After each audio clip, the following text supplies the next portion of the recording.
If you think testosterone therapy is the answer to your fatigue, brain fog, or weight gain, you might be addressing the symptom and shutting down your body's natural ability to fix the real cause. After working with thousands of men and reviewing hundreds of lab profiles, I've seen how conventional TRT protocols can actually suppress natural production long term. And in this video, I'll show you the data behind why we take a completely different path. One that restores hormonal balance by rebuilding your body's own testosterone signaling system. If you care about real, sustainable health, not just short-term boosts, this is the conversation most clinics aren't having. This is the reality. TRT clinics are not practicing hormone optimization. They're practicing hormone replacement. And there's a massive difference between restoring balance and replacing biology. Once you begin external testosterone therapy, studies show your pituitary gland down-regulates LH and FSH, the very signals your testes need to function. In simple terms, the body reads the injection as mission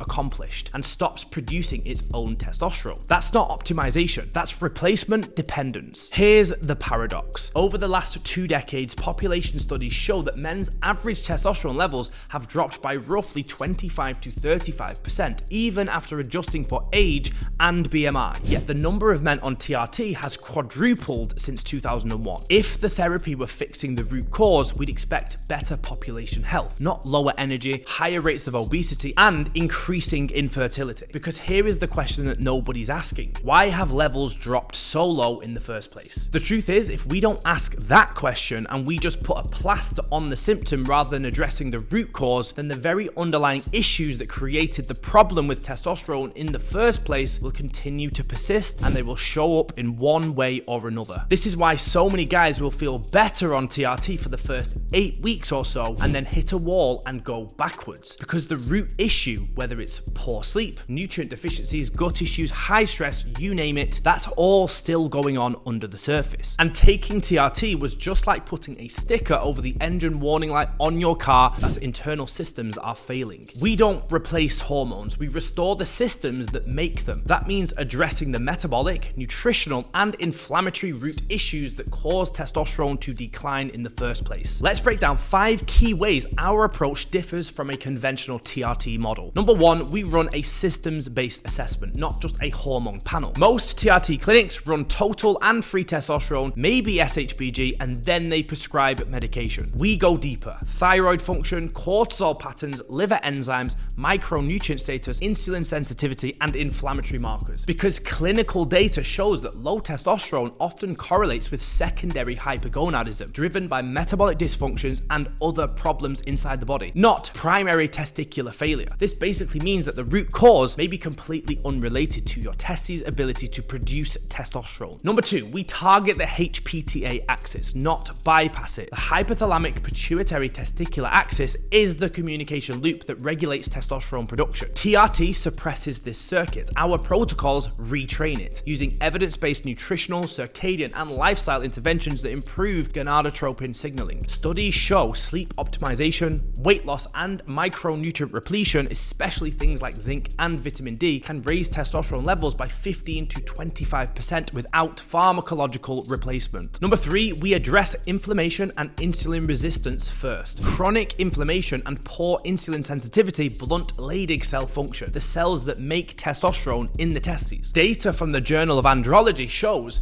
insulin resistance is one of the strongest predictors of low testosterone in non-obese men. By restoring insulin sensitivity and lowering CRP, we often see natural increases in testosterone within 60 to 90 days. Number 4, we monitor trends, not snapshots. Hormones fluctuate daily and respond to sleep, training, and stress. Instead of basing decisions on one lab draw, we track longitudinal data, biomarkers, body composition, recovery metrics, and biofeedback to see whether interventions are actually improving your endocrine resilience. Number 5, we create independence, not lifelong dependency. Clinical endocrinology recognizes that once exogenous testosterone is used long-term, the body's LH and FSH output can remain suppressed even after discontinuation. That's why our focus is restoration, rebuilding endogenous production so you don't need perpetual replacement. So if you've been told your only option moving forward is TRT, that doesn't mean your body is broken, it means your system has been overloaded by stress, toxins, nutrient depletion, and modern lifestyles. The good news, those systems are recoverable. The data shows that with the right inputs, your physiology physiology can rebound, often faster than you think. If you want to understand the full roadmap, how to identify the root cause of your low testosterone and rebuild your body's hormonal balance from the inside out, I've put together a free clinical training called Optimize Your Natural Testosterone Levels with a Root Cause Approach. We'll go through the causes, the risk factors, the symptoms, and the lab interpretation strategies, as well as all the non-replacement interventions that have helped men restore function naturally. Now let's tackle a few of the most commonly asked questions on TRT. Firstly, can you still help if I've already been on TRT? Yes, we've helped men safely transition off therapy, reactivate the HPTA function, and restore fertility markers. All of this done using clinically validated recovery protocols based on HCG, clomiphene, micronutrient repletion, and health optimization approaches. You're not stuck. Your system just needs the right sequence of recovery. Secondly, can everyone optimize their natural levels? Transparently, not everyone will be able to, but the vast majority can. There are instances in which TRT may be necessary. For example, in the instance of long-term anabolic steroid use. TRT may be the best route simply because chronic shutdown of the testosterone signaling circuit in the brain makes recovery less achievable. However, you absolutely need to do it properly and support internal systems to avoid any side effects. And finally, can you help me if I want to stay on TRT? Honestly, our goal is to get your natural levels optimal again, not to make you dependent upon injections. But if you're determined to stay on TRT, we can work with you to optimize the use of it and to ensure you are preventing side effects and getting the most from the process. Our opinion is that the future of men's health isn't replacement, it's restoration. Evidence-based, data-driven, and designed to return control to the individual, not the prescription pad. That's why we'll never be a TRT clinic, because we don't replace hormones, we rebuild systems.